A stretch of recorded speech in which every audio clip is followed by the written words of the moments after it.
Paulo fez talvez a maior definição aqui de paixão. Filipenses 2, 5 a 8. Tende em vós a mesma paixão que houve também em Cristo Jesus, pois ele, subsistindo na forma, na essência de Deus, não julgou como usurpação ser igual a Deus. Isso é paixão. Antes a si mesmo se esvaziou, assumindo a forma de servo, tornando-se semelhante a homens, reconhecido em figura humana, e a si mesmo se humilhou, tornando-se obediente até a morte e morte de cruz. Isso não é paixão, irmãos? Deus, anjo, homem, servo, morte, cruz. Eu disse, se você é apaixonado também como eu sou, faça o mesmo. Faça o mesmo. Vá lá embaixo e se humilhe quase como escravo, porque para mim não há escravo, existe liberto. Mas você tem que estar à minha disposição 100%. Napoleão não invadiu a Europa por dinheiro. Hitler não matou 6 milhões de judeus por dinheiro. Michelangelo não passou 16 anos pintando a Capela Sistina por dinheiro. Não foi por dinheiro. E geralmente os que só pensam em si mesmos não são felizes porque não conseguem sonhar, não conseguem extravasar a sua alegria. Um diálogo entre uma enfermeira e um grande empresário, um leproso, a respeito de um leproso no Pacífico. O milionário pergunta àquela enfermeira, tratando aquele leproso, limpando as feridas, diz assim para ela: enfermeira, não faria isso por dinheiro algum do mundo. E ela responde: eu também não. Você faria tudo o que faz lá na igreja se pensasse no tempo que você dedica sem ganhar salário algum? O que é que nos motiva?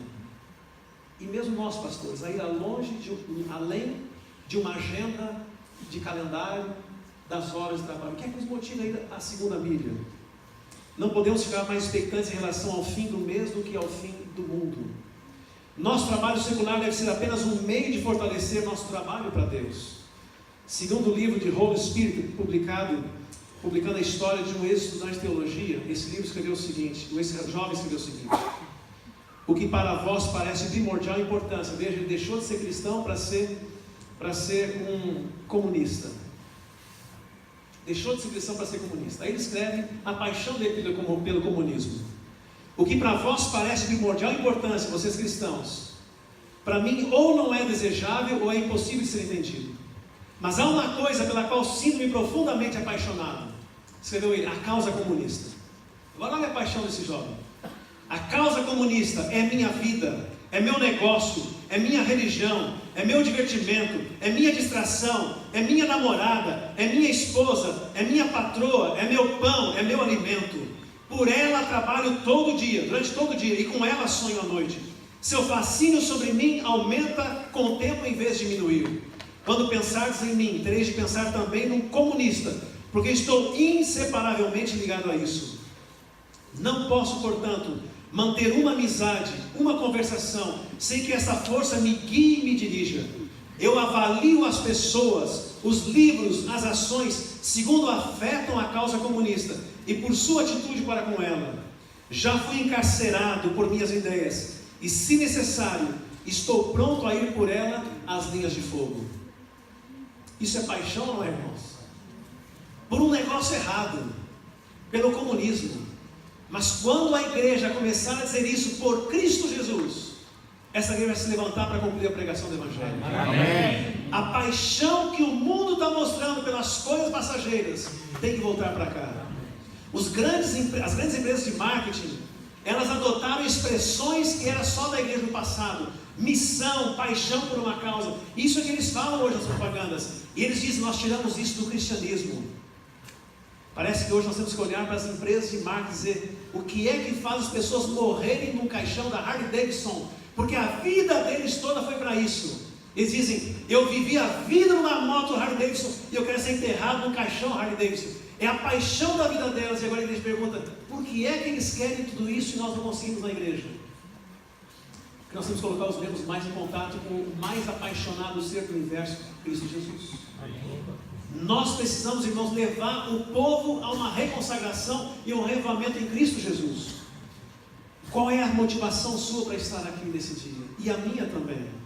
Por que trabalhamos onde trabalhamos? Somos escravos ainda? Somos somente empregados? Independente de trabalhar ou não para a igreja? Ou já podemos ser chamados de filhos? O escravo entrega tão somente as suas mãos.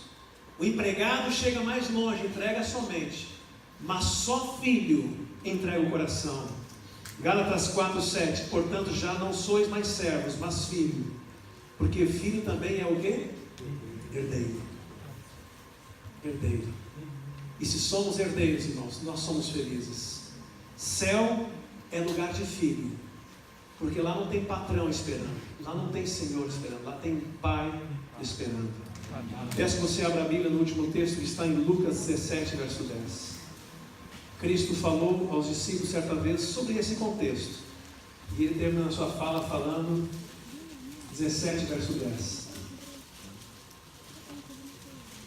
Assim também vós, depois de haverdes feito tudo quanto vos foi ordenado, dizei: somos servos inúteis, porque fizemos apenas o que devíamos fazer.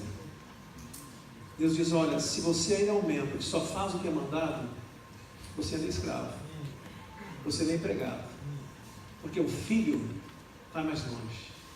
O filho anda a segunda milha. O filho não se contenta com o mínimo. O filho surpreende.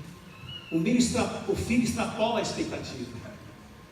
Eu penso, irmãos, que Deus está nos chamando para uma vida diferente nesses últimos anos da história desse planeta. Eu penso que Deus não nos chamou aqui para liderar a igreja em todas as áreas simplesmente porque nós temos alguma estratégia. Não pode ser por isso. Há 5 maneiras do líder influenciar. 5 maneiras. A gente influencia pelo sorriso de ser alguém. E a gente sabe, o vendedor sabe disso. Jesus sorria, mas não é tudo. Aí o segundo nível mais forte é a simpatia. Já é mais do que simplesmente um sorriso. Isso mexe com muita gente, mas não é muito forte. Aí vem o terceiro estágio. Depois de sorriso e simpatia vem a fala. E praticamente todos nós temos uma fala. E Cristo tinha também tremendos sermões. Quantos conselhos, quantos sermões, quantas aulas, quantos estudos bíblicos nós influenciamos com a fala, mas não é a mais poderosa. Depois vem o serviço. Quando a gente se ajoelha para servir alguém, para lavar os pés de alguém, para fazer um projeto social, a gente impacta a sociedade. Mas eu posso ser um escravo ainda, que serve. Mas o quinto e mais alto índice da influência de um líder é o sacrifício. Sacrifício. Quando você quer levar alguém para aceitar Cristo, você não fala dos sermões que ele pregou, você leva a cruz.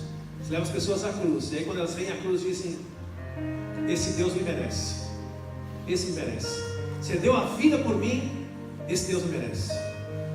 Talvez nossos liderados queiram ver a mesma coisa em nós. Eu quero ver sacrifício. Não porque vai ter salário, não porque vai ter recompensa, troféu, medalha, não é isso. É por paixão. É quando a gente vai além da primeira milha. É quando a gente se desdobra à meia-noite, às 3 da manhã por alguém.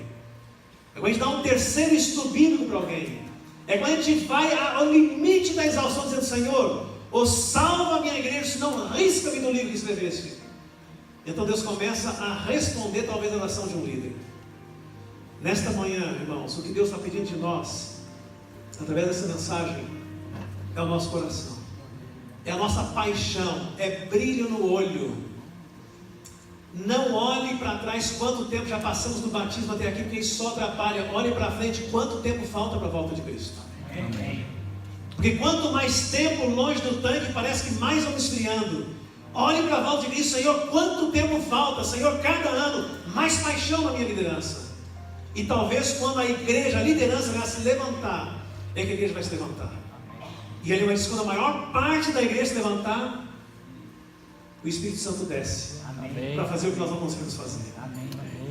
Você quer se levantar nessa manhã dizendo: Senhor, conversa comigo. Senhor, alimenta a minha paixão. Senhor, eu quero voltar para minha igreja diferente. Eu quero ir além da agenda do campo. Eu quero entender a tua agenda aqui nesse planejamento. Senhor, fala comigo. Senhor, me diz o que falta. Senhor, na minha vida, Senhor, me coloca em primeiro lugar. Senhor, eu sou um escravo às vezes. Eu estou ali, como Paulo falou, que às vezes quando é pequeno na fé, não dá para identificar quem é filho e quem é escravo, quem só obedece. Mas chega uma hora que Cristo entra e eu tenho que tirar a roupa de escravo e ser filho. Você quer ser filho nessa manhã? Fique em pé. Eu quero clamar a Deus para nós não obedecermos por obrigação, pela vida que nós temos, mas pela vida que já recebemos em Cristo Jesus. Amém. E que a igreja veja, irmãos, quando voltarmos para lá, que o Espírito Santo falou alguma coisa para nós nesse encontro, e que nós iremos sair daqui com uma agenda não humana, mas com a agenda de Deus específica para a nossa vida e para a nossa igreja. Amém. Põe a sua cabeça. Pai, às vezes não entendemos porque Tu nos chamas de filhos. E por que é que na oração do Pai Nosso o primeiro da palavra é Pai? Porque às vezes, Senhor, parece que nós queremos só chamar de o Senhor dos escravos, o patrão dos empregados, mas Tu és nosso Pai. Então, Pai, nós queremos sentir-nos como filhos, herdeiros da promessa, não apenas futura, mas presente também. Amém.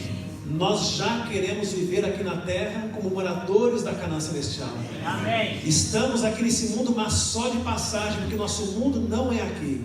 Amém. Estamos com os pés na terra, mas com os olhos e o coração nos céus. Amém. Senhor, às vezes também não entendemos porque Tu nos chamaste antes da grande multidão que ainda entrará nessa igreja. Amém. Talvez, Senhor, é porque nós poderemos inflamar o coração das pessoas com o testemunho de Cristo em nosso coração. Então, Senhor, justifica o fato de chegarmos antes da grande massa que ainda entrará. Às vezes, Senhor, não entendemos porque nos chamaste com dons de liderança, para estarmos na frente de outros, para puxarmos, para falarmos mais, para incentivarmos. Então, Senhor, nós precisamos que diariamente Tu nos fales por que nos colocaste para liderar os Teus negócios nessa terra. Amém.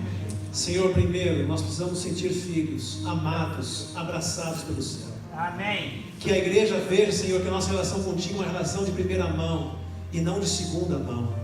Nós não podemos chamar de avô, mas sim de pai. Amém. Porque não nos chamas de neto, nos chamas de filhos. Porque a nossa relação, Senhor, é uma relação de sangue.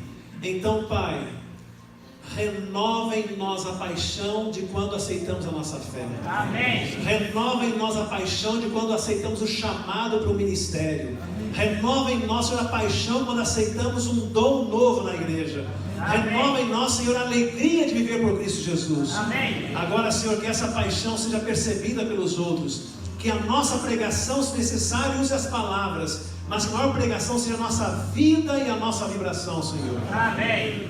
Pai, ao longo desse dia, fala, traduza a Tua mensagem a cada líder aqui presente. Amém. Tu os estás chamando a um desafio maior, Senhor, nesse ano aqui nesse campo. Senhor, nós temos que mexer com uma igreja nativa. Senhor, nós temos que fazer uma igreja entender o tempo em que está vivendo. Nós temos que preparar essa igreja militante para ser a igreja triunfante. Então, Pai, envia-nos a plenitude do Espírito Santo. Amém. Pai, que seja esse um ano de revamento e reforma aqui na CP. Amém. Que seja esse, Pai, o ano desse planeta ver a volta de Cristo, Amém. Senhor. Amém. E Pai, que ao longo da nossa jornada, por falarmos contigo aqui pela oração, sejamos dignos de em breve falarmos contigo face a face. Amém. E por toda a eternidade podemos compreender o Teu amor, que por enquanto excede o nosso entendimento.